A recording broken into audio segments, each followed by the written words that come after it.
You regularly get the advice that there is basically no wrong or right way to use most plugins, and I have taken that advice to heart. And so now I aspire to use every plugin I get in the wrongest way possible. Hi guys, it's Sam and welcome back to my channel, and if you're new here, then welcome to the chaos. I do all things music related on this channel, from audio engineering style content to songwriting and production challenges to just talking about music and musician life. Today we are doing something. Is this a challenge? Is it just general audio engineering content?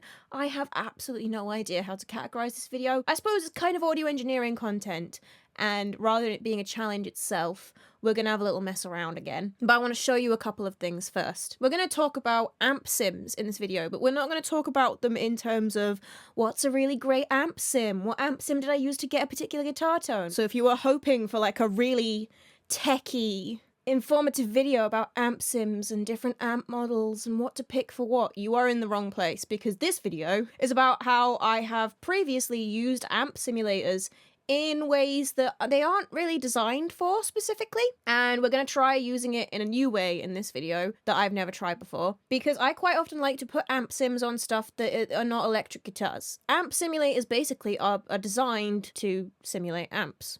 Duh. So if you're using an amp sim, chances are you are using a direct input signal from an electric guitar, or maybe a bass guitar if you're doing a bass amp sim, and you are putting on amp simulators that are designed to act like the amplifier does in real life that you could record, but you don't have it because those things are expensive. So you've gotten the much cheaper in the box option. That's the main way to use them, is on electric guitars. You can also use amplifiers and amp sims, obviously, on any microphone or instrument. So you can DI an electroacoustic. The build of an acoustic guitar means that the tone that has got that pickup is picking up is very different to begin with. So it's a very different sound, a DI'd electroacoustic, to the sound of an actual electric guitar signal, right? That is one of the most common ways that I use amp sims, is that I will tend to mic up my acoustic guitar and also take a DI'd signal from it, because my main guitars are electroacoustics. The mic'd up signal gives me that traditional acoustic guitar sound. And obviously, if I were to just leave the clean DI'd signal in there, what I would then get is that feel of a live acoustic guitar, because most of the time these days, if you are listening to an acoustic guitar in a live show, it's a direct input going into whatever the live sound system is. And it's being treated much the way you would a mic'd up acoustic guitar, because you still want it to sound like an acoustic guitar. I quite often, though, like to have that then be treated like an electric guitar. And so something I quite often do, and something I've done on this track that I'll show you here, is that I take that DI'd signal, which is this one here, and I put some sort of amp sim on it. So this one's got Guitar Rig on it. I use the Fire Seeker and Guitar Rig on this one. And you can see I don't have the DI'd signal the whole way through. I'm having it mostly come in on the chorus on this track. I have it as being the exclusive thing in part of one of my verse, so I get a very different guitar tone there. But it's all the same recording. So it's all the same takes and stuff. So when this is playing, it just makes the acoustic guitar sound beefier. It doesn't make it sound like there's an acoustic guitar and an electric guitar, because you can hear it's exactly the same take, it's exactly the same guitar. I'm going to play you just the guitar signals from this song so you can really hear this. So this is just the mic'd up signal you can hear here.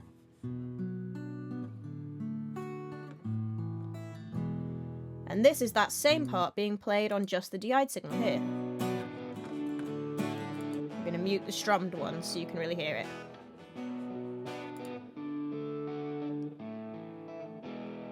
And then here we have the two of them together.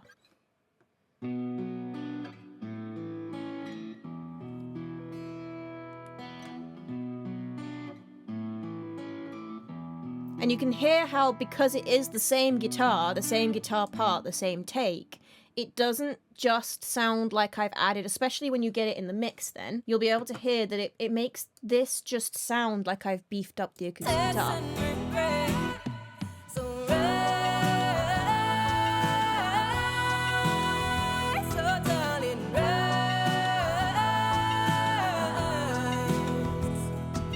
But it's a nice thing I like to do with acoustic guitar parts, just if I want to make them more interesting. Slightly unconventional way to use an amp sim, because most of the time you are looking to use them just to literally simulate electric guitar amps in the real world, and obviously here, you don't generally plug an acoustic guitar into an electric guitar amp. You can, but generally you don't. But we can go even more unconventional than that, because something I have actually tried in the past, and I want to just show the difference here by just copying this over quickly. I'm going to delete it once we're done, because obviously I don't want to actually have that on this track. This is what that amp sim sounds like on a DI guitar.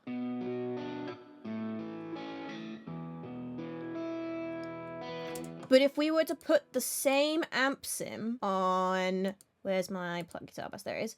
On this guitar bus here, I'm going to find the guitar sim, there it is, and I'm going to put it on so that it's affecting my acoustic mic'd up signal. So this is the acoustic guitar actually recorded with microphones.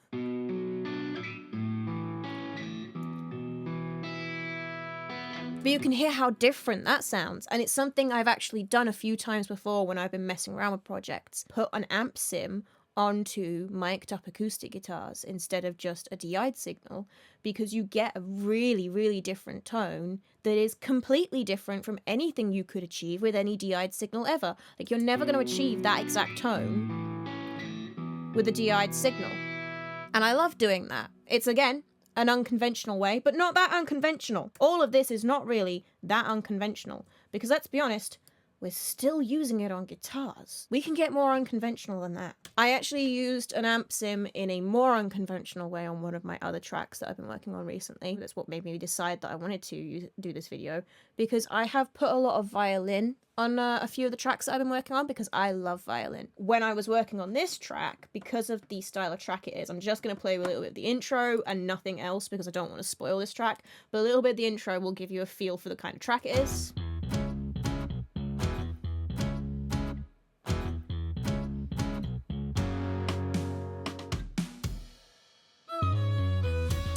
So when I was working on the violin on this track, I thought that I kind of wanted to make it sound like an electric guitar. So you can see I've done a few different things trying to make this work exactly. So on a bus, I have, of all the amp sims in the world, I have the Logic stock one, which, you know, as I mentioned in my 5 underrated Logic plugins video, I do quite like, not because I think it's a genuinely great amp sim, but because I just think it's quite handy for putting on, like, weird effects on stuff. So I knew I wanted to make this violin sound kind of like an electric guitar, but I wasn't, like, trying to actually get an electric guitar tone. I didn't really have a specific tone in mind. I threw this on, I ran through various different amps, and what I did was I dialed it in on a bus so that it's not affecting the violin directly. So I'm just gonna switch this off and put this on the violin track.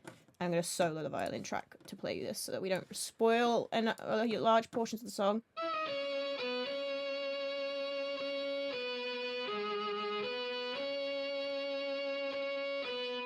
So, you know, no longer a violin. I mean, that does sound quite cool, and I could see myself using that on something else, but I did still want it to sound violin-like. I didn't want to lose the violin completely. What I did instead was to dial it on the bus track so it sounds like this.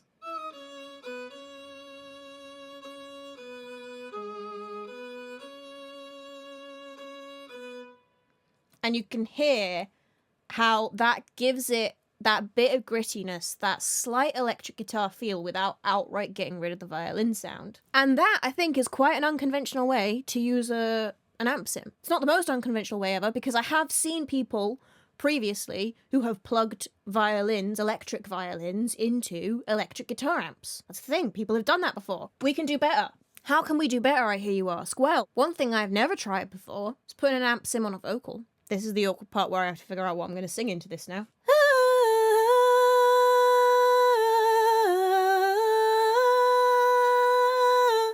I mean, this will essentially be like putting distortion on a vocal, except that guitar amps do more than just distortion. You can do a few different effects on a guitar amp. But let's put the amp designer on and see. Oh god, that's horribly and whistly. Let's put an EQ before it, because that's probably quite a whistly vocal. It's better. It's still quite whistly coming out the amp the other end, but I can't be bothered faffing about with EQ to make this more bearable for you guys. You're just gonna have to deal with the fact that that's a horrible, horrible noise. But you can hear this amp. The biggest thing it's doing is exciting things around this treble area. So if we give it a bit more mids and less treble. And also adding reverb, obviously, because we've got the reverb on. And it actually gives a lot more of a feel of what like a live vocal might feel like. You know, this sort of slightly boxy sound that live vocals often have. Lots of boosting that high range. Let's have a look at one of the crunchy ones though.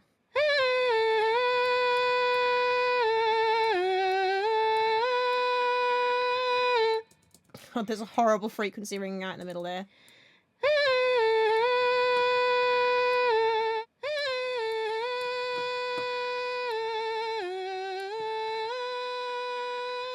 Let's go very, very distorted and hear what that sounds like.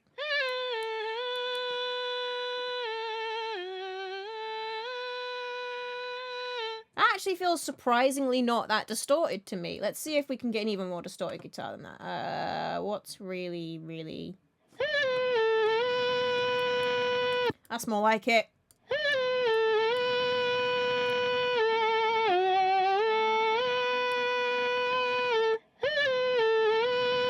It's got more of a loudspeaker kind of effect to it, hasn't it, that? I mean, we need some reverb. Bop.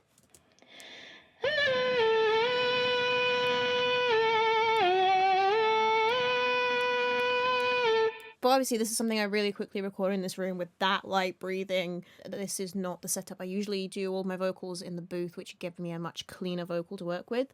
And a messier sound obviously is going to have more mess in it when you then start adding distortion and things to it. But that's a really quick way to just like add a really fun kind of effect to a vocal that you might want to just have at a particular point. Like you could just have that as like an intro thing and then the actual vocal come in. Like imagine it's actually singing words. We should sing some words to see how that changes it. So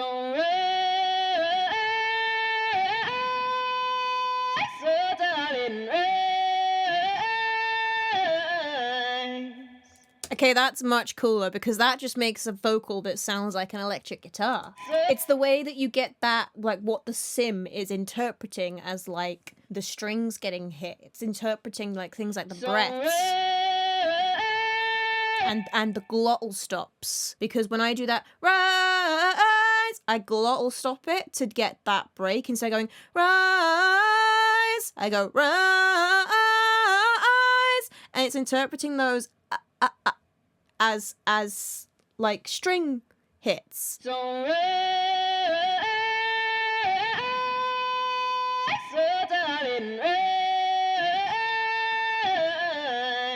Striking to it. It's like my voice is a string that is being struck, which is really cool. Try just putting a distortion effect on and seeing how different that would sound.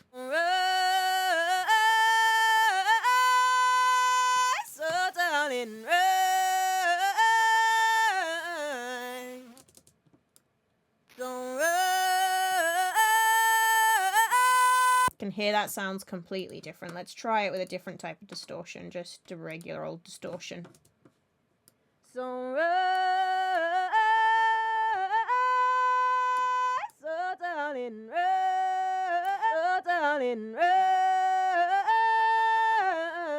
and you're not getting quite that same feel. Like you're still getting something around those breaks in the voice. You're still getting that feeling of like a hit kind of there, but it doesn't feel quite the same as with the amp as it felt. Like you could try adding that and then some reverb and get something that's not too dissimilar, but the amp just is giving a bit of that loudspeaker effect kind of feel. But even that isn't exactly the same as what we're getting here. We're getting something kind of like a loudspeaker effect. I want to try actually doing this on a song at some point now, is actually having a vocal part, maybe like using it for like an intro or something, or like a key moment. I have one more thing I want to try, because I've never tried this before either.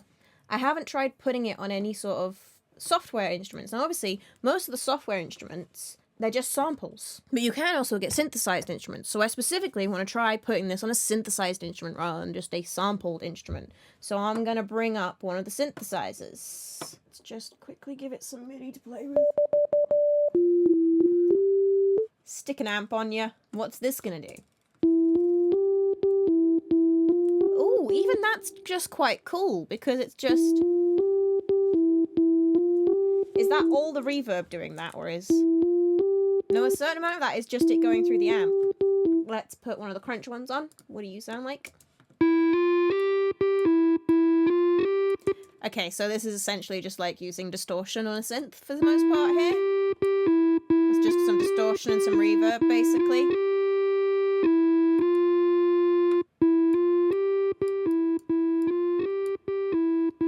But if you struggle with synth interfaces, because obviously if you've learnt different aspects of sound design through different routes, if you've done most of the sound design you've done is tonal design of guitar sounds, so you know your way around an amp, you know how to fiddle with settings on an amp, and you know how easy it is to throw an amp on, to add some distortion to a synth, to change up some of the EQ settings on a synth, to add a little bit of spring reverb to it. But when you're looking at, for instance, when you look at something like this, it still won't let me actually look at it.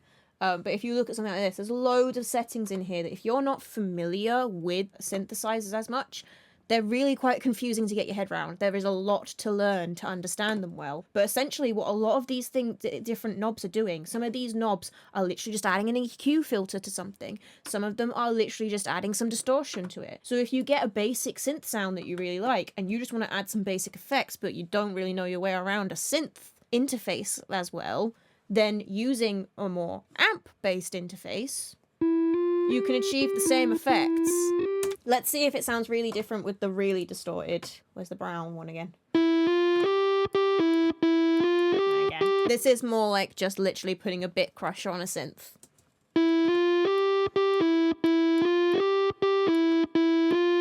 That's one of the fun ways about using plugins in unconventional ways, is that there are usually multiple different ways to get to the sound you're looking for. And the way that you're going to do it is going to be a combination of what you have and what you know. Like a lot of people these days, they like to design sounds by literally just singing something in with their voice and then just throwing various different effects at their voice until they've basically got a synth sound that you probably could have created fully in a synthesizer, which is why I like throwing these amp sims on stuff that they're not really supposed to go on, because essentially an amp sim is just a multi-effects plugin. Anywho, I just want to have a little mess around with that in this video and try out some other fun ways to use amp sims in an unconventional way. That's given me some ideas for things that I will probably end up leaning into when I'm trying to create sounds for my own projects or other people's projects. You might find I'm throwing amp sims on everything just because I kind of know my way around these a little bit better. I would love to hear about any weird unconventional ways that you've used amp simulators or like an actual real life amp. Like what's the weirdest thing you've plugged into an amp? I hope you guys enjoyed this video. I enjoyed making it. This was a fun one for me. One of the songs I actually use in this video is called Rise, and it's going to be released very, very soon. So if you want to be here when that music comes out, then you should check out my artist socials that are linked in the description below so that you can see when things like pre-save campaigns start happening. If you enjoyed this video, then you might enjoy the content I do on this channel in general, in which case you might want to consider hitting that subscribe button.